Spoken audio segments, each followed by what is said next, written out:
Can I punch her in the face? Hey guys, it's Kai, and it's time for Blind Little Fire Part 2. Why are you such a copycat? Hello again. This is my favorite kind of thing to do on my channel, is basically just look at things that I've done in the past and make fun of them, make fun of myself. It's fine. So there's actually a part 1 of this video if you want to go back and watch that right now. Go ahead and pause this video and go find it on my channel. It's called, I believe it's called reacting to the cringiest Tumblr novel on the internet, something like that, but you'll know when you see it, and I'll also hopefully put a card up here and hopefully link it somewhere if I remember. I have a bad memory, we'll see. But yeah, definitely go watch that first if you have not already, otherwise you're gonna be a little confused, but maybe not too confused because we're only on chapter 4, which in a normal book would be a progression, right? In this book, we are just getting started. Are you ready, kids?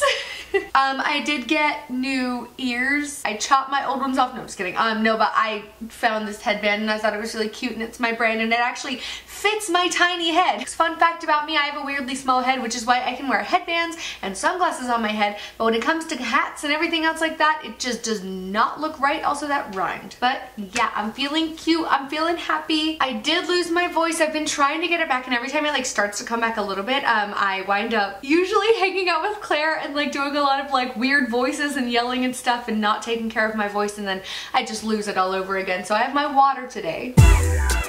Okay, so last time we left off, we finished off chapter 3. We skipped over the whole dream sequence because it was very boring. Now we're going to start off with chapter 4, titled The Beginning of My Bliss Temperature. And it really doesn't make sense as the title of this chapter at all, except for the fact that when she starts out the chapter, she's sitting in it. Okay, also, ow. This is a weird thing that I started doing starting this chapter, where I started alternating Aiden and Evan, and you haven't even met Evan yet. I mean, you saw his like book prologue type thing, but you haven't even met him yet, and I decided I wanted to flip-flop them, and that's part of what made this book so shitty in the first place, because it was not good.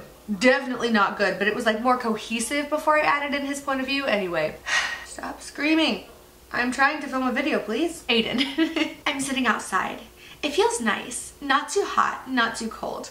It's just about bliss temperature out here, except there's not the slightest hint of wind. Bliss temperature is something I made up to describe that temperature that doesn't really feel like a temperature, because it's so perfectly in the middle that it feels like you're floating. Still, even if the temperature itself is right on, it doesn't feel quite right without a small breeze helping you, now a cloud, float along. The way I worded that is super confusing. I could have said helping you now that you are a metaphorical cloud, or something. I mean, that's a stupid line anyway, but I could have said something like that to clarify. Instead, I said helping you, comma, now a cloud, comma, float along. So it could be helping you as a cloud float along, but that's a less logical approach here. The other meaning that it could be is like the small breeze helping you, and now a cloud also on the side of you float along. Like, it doesn't make any sense, and that also doesn't make sense, but like, perfect temperature for this flowy white tank and worn out jeans. I'm not wearing jeans, but I am wearing a flowy white tank top. Oh, stop yelling. Putting me in an almost meditative. Putting me in an almost meditative state. I'm perched. Perched like a crow.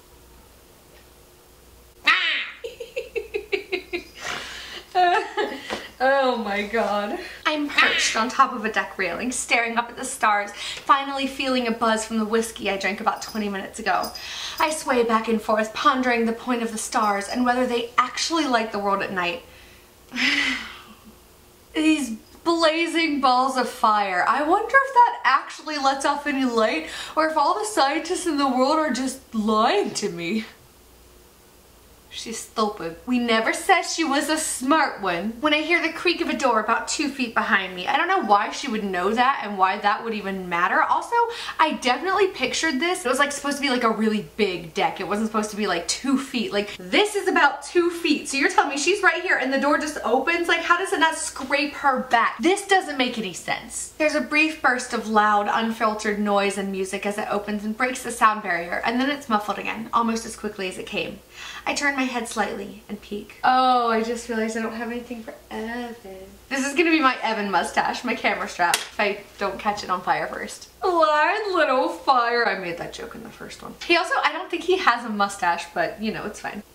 I just saw myself in the viewfinder. I look ridiculous. Oh, Sorry, I didn't realize anyone else would be out here. It's a boy. Scandalous. He's wearing a tight-fitting shirt, which I think is teal, but it's hard to tell with the lack of light.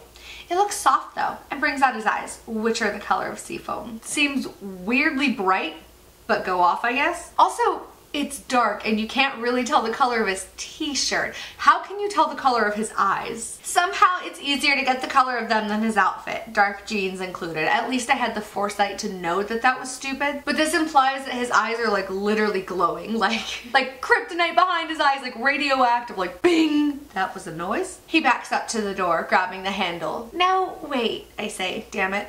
Why did I stop him? I don't know what I want to say. And I don't especially feel like being social right now. Sigh. Dead ass. I did the little asterisks besides sigh. Sigh. Here goes nothing. I'm just taking a break for a bit. You're welcome to join me. He's really not. I'm just being habitually polite. I like how I suddenly just dropped the whole vegan voice. I don't know, it's fine. He pauses, shrugging his shoulders. Oh, okay, cool. Oops. I force a smile and turn my face back to the stars. He can go wherever he pleases. Just because someone is out here, it doesn't mean I have to talk to him. The buzzing in my head gets loud again, and I return mentally to the chaotic party inside. I was invited by a girl named Kara from my chemistry class. I didn't really want to go, but the girl would not take no for an answer, which was weird because I hardly know her. She bribed me with half a bottle of my favorite whiskey though, so I reluctantly agreed. Cause remember guys, she's Irish, and Irish people like whiskey, and whiskey that is specifically Irish and very important to Irish people because that's all that matters to Irish people. So if you want them to do something, just give them a bunch of whiskey. Do you get it? Do you remember that she's Irish? Is it prevalent enough yet? The door had already been open when I arrived, so I just walked inside. As usual, people automatically moved out of my way. They left what was basically a pathway to the holy grail of alcohol tables, which was cool with me. I love this idea that she just walks into this party full of people who do not want her to be there, and she just parts the Red Sea, makes her way to the whiskey, and yeets. I mean, not that I blame them, she's kind of trash. The way my week had gone, I knew I'd need multiple shots before I could make it through this party without biting anyone's head off anyway. Alcoholism is cool! Alcoholism is a character trait! We love alcoholism in this house! The first person to make eye contact with me was Kara, which also is super weird. You walk into this party, not only do they part the Red Sea so that nobody has to talk to you, but literally not a single person like looks at you. Like you walk in the door and everybody just look away. Is this Bird Box? Bird Box, but it's Aiden. She's harmless except for being super cringy. Same effect though. That was really dark. I should not have gotten there. The first person to make eye contact with me was Kara, who seemed to be purposely standing next to my promised land. Why all the religious imagery though? I just made a joke about parting the Red Sea too, and she said holy grail, she said promised land, like, ooh, we get it, you're Irish and you worship whiskey, you can calm down now. I'm picturing like, you know, those people that like knock on your door like, do you have a moment to talk about Jesus Christ? But this time it's Aiden instead of Jesus Christ, it's whiskey.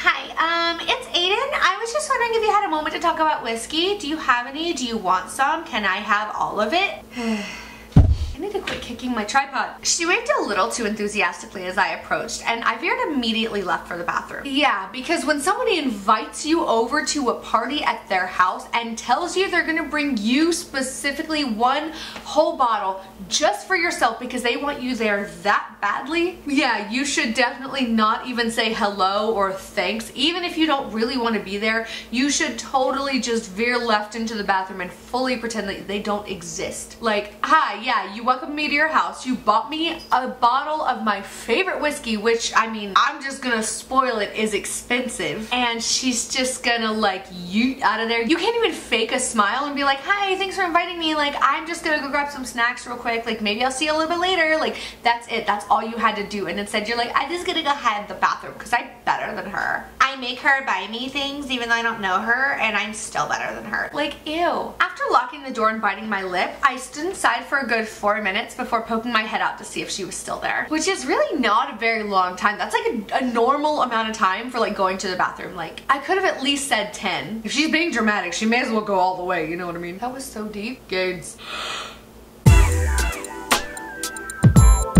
When I saw that she wasn't, I trotted to the wooden table covered in booze, grabbed my bottle of Tullamore Dew, on which was a hot pink heart-shaped sticky note with my name scribbled in blue gel pen, weirdly specific and unnecessary detail, and made my way out to the deck. It took me a bit, but eventually I finished the whole half bottle and tossed it. Wait, what? What do you mean half bottle? You just said she was gonna bring you a whole bottle. Maybe somebody drank half of it, I don't know, but I would have, it doesn't, such a stupid detail that doesn't matter, and now I'm getting hung up on it. This is not good writing. Big T. Also, what a shitty person. Let me finish the sentence real quick. It took me a bit, but I eventually finished the whole half bottle and tossed it to the rocky ground in front of the deck where it shattered into a billion pieces. Yeah, thanks for buying me this bottle of whiskey. I'm gonna fully avoid you, not say hello to you, snag it and run outside to the back deck, drink it all, and then smash it under the deck and still act like I'm better than everybody else. Excuse me? I kinda hate her. You know, I actually haven't seen Kara since then. Come to think of it, I'm pretty sure this boy was standing next to her before I disappeared to the bathroom. ... Literally, she saw her face and veered left. How does she even have enough time to register? Evan's point of view. I'm not normally a party guy, but Kara insisted I come. She thinks I need to get laid because I haven't been myself recently. Which is true, I guess, and I wouldn't be opposed to a good time, but I don't think it's the solution I need. I don't need something that's only gonna feel good for one night. I haven't been myself because I'm running on empty, going through the motions, and hooking up with some girl I've never met isn't gonna fix that. I mean, you right. Still, pretty much anything beats sitting at home, eating Doritos, and watching a game I don't care about with my roommate.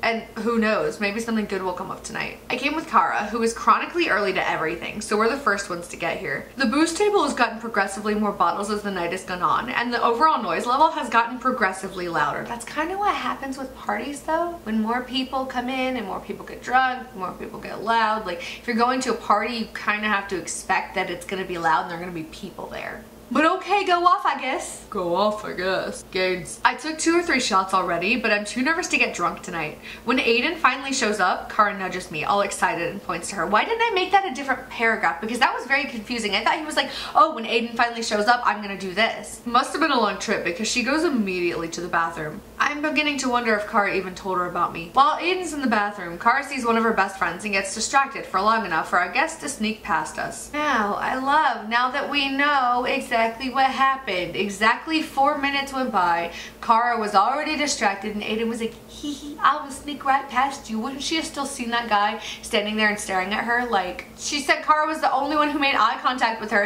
If Evan is literally sitting there looking at her, wouldn't she have noticed? Whatever. Plot holes, it's a whole lot of plot holes. I wait a while and excuse myself for a smoke break, much to Kara's dismay, and slip out to the balcony where I saw Aiden go when she thought Kara wasn't looking. But she wasn't looking. What do you mean when she thought Kara wasn't looking? You just said she snuck past you. When I open the door, her head whips around like I've just walked in on her masturbating, eyes wide and accusing. Great first impression. Oh, sorry, I didn't realize anyone else would be out here. I start backing up to the door, eyes never leaving her flushed face. She looks me over carefully, probably deciding how she's going to murder me. Yeah, you walked out on this deck that I shouldn't really even be out in the first place, and then, yeah, just plotting your murder. I feel like that was supposed to be like a, hee, she's quirky and edgy, and I like that, but she's probably gonna murder me, but like, it's just not doing a good job. When she finally stops me. No, wait, she says. I'm just taking a break for a bit. You're welcome to join me. I paused before shrugging my shoulders. Oh, okay, cool. Aiden. Click, click, click. What the hell is that? A glance downward tells me it's a lighter. He's standing beside me, his spiky chocolate-covered hair inches from my hips, lighting a damn cigarette. Great. So, he sighs, breathing out puffs of smoke playfully. So, I say, damn it, I guess I do have to talk to him. Silently, he offers me his cigarette as if he's holding a joint. I shake my head since cigarettes disgust me, and he nods before taking another draw. Cigarettes are disgusting, but you know, downing a whole bottle of whiskey and then throwing it on the racks and shattering it, A-okay, but you light a cigarette, you're disgusting and you deserve to die. Maybe she is plotting his murder. What's your name? Aiden. I know I should bother to care at all what his name is, or where he's from, or even to make conversation period, but I really don't. You've already made that clear though, multiple times. Like, well, I don't have to talk to him just because he's out here. Damn it, I guess I do have to talk to him. Now you're like, I don't even want to make conversation. Like, we get it. We get it. You're annoying and antisocial. We get it. Shut up. He doesn't seem to care either way. I'm Evan. He sticks out his hand for me to shake, but I don't take it. Instead, I turn my eyes back to the sky above me, hoping he gets the whole leave me alone vibe. He pauses and lets it drop, turning to face the same direction I am. So what's your story? story, Aiden. There are a lot of those, Evan. I hate her. Imagine somebody actually saying that in real life, because like, what's your story is like not an uncommon question. Like when you first meet someone and you want to get to know them a little bit, you can be like, what's your story? And she could have just been like, none of your business. Like, I don't know you, I don't want to share my story with you, that's it, thanks. But imagine instead of that, somebody literally saying, there are a lot of those, Evan, or your name with the same like, ugh. I say his name with sarcasm. He's annoying me. We get it. Well, tell me your favorite. Well, tell me your favorite. Why is he not put off by this? Why is he not like, oh my god, she's a bitch and I kind of hate her. I'm just gonna smoke my cigarette and go back inside. Like, I glanced down at him again. He has this crooked little smile with that cigarette hanging out of his lips. He thinks he's cool. He's probably right. I don't want to talk to him. I have to talk to him. I don't want to make conversation with him.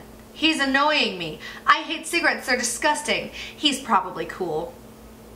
Okay, I guess. And the next line, literally, I sigh, already close to exasperation.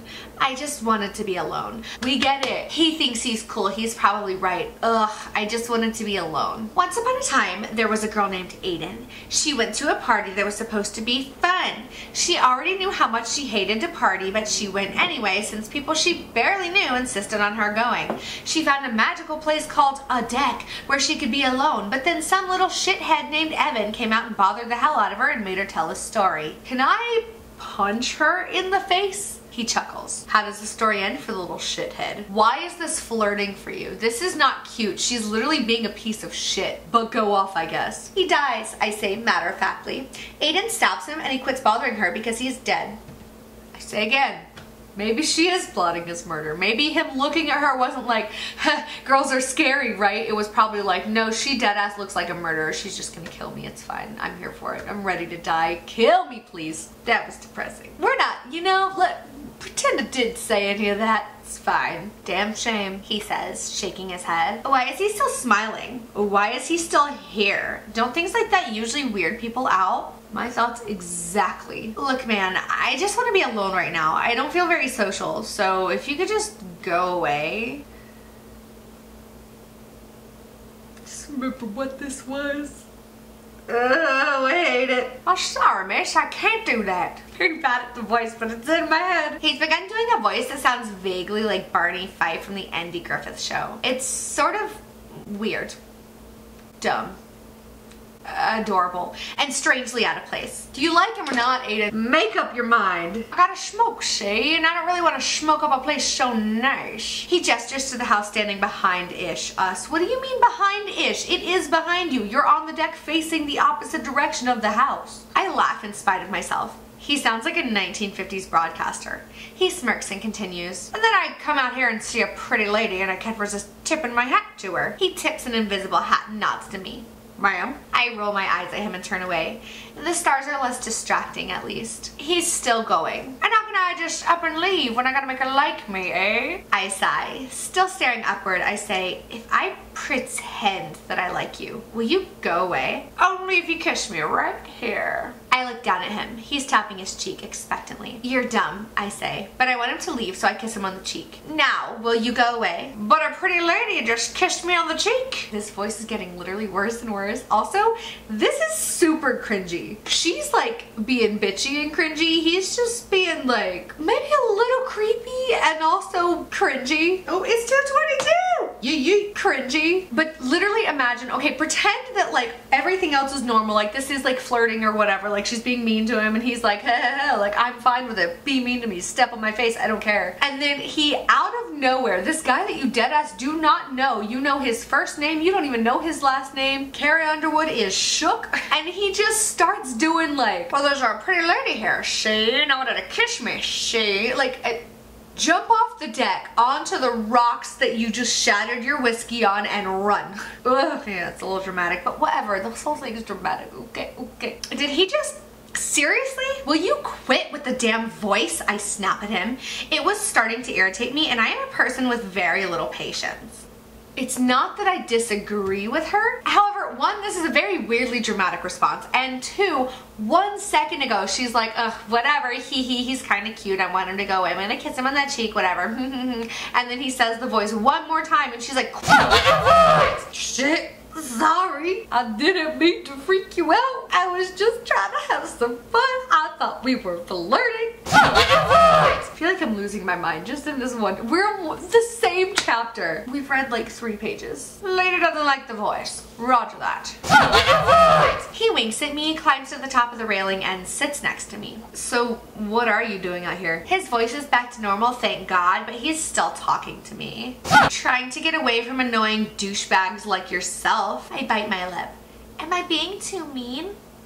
Just now? You're just realizing this now? He clutches his chest, mock hurt. Why am I a douchebag? I haven't even done anything wrong. I look at him pointedly. You talk too damn much. And you curse too damn much. But I'm not saying anything about that. Don't tell someone how much to curse, especially if you are a man. Hey, fuck you. Evan chuckles and looks up at the sky. I follow his movement.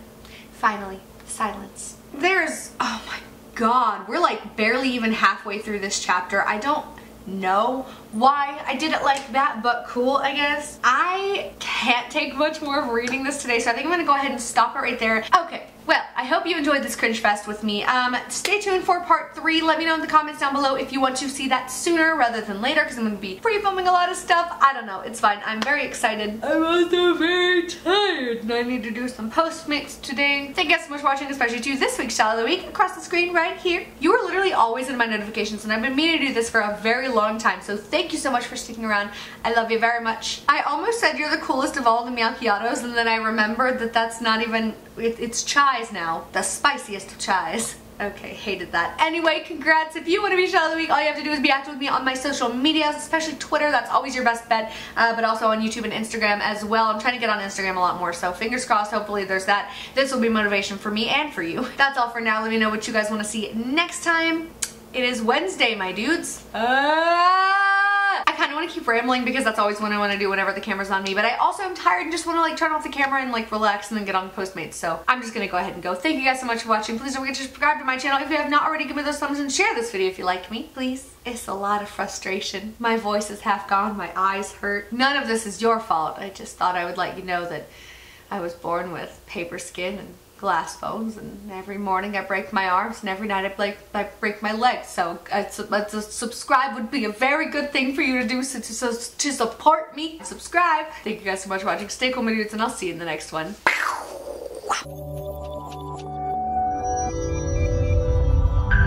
Why are you such a copycat? I haven't wanted to take a nap this bad in a very long time. Am I sick? I think I might be sick. I hope I'm not sick. I have orange juice, but it's expired, so I can't even drink it. I tried it. Bye.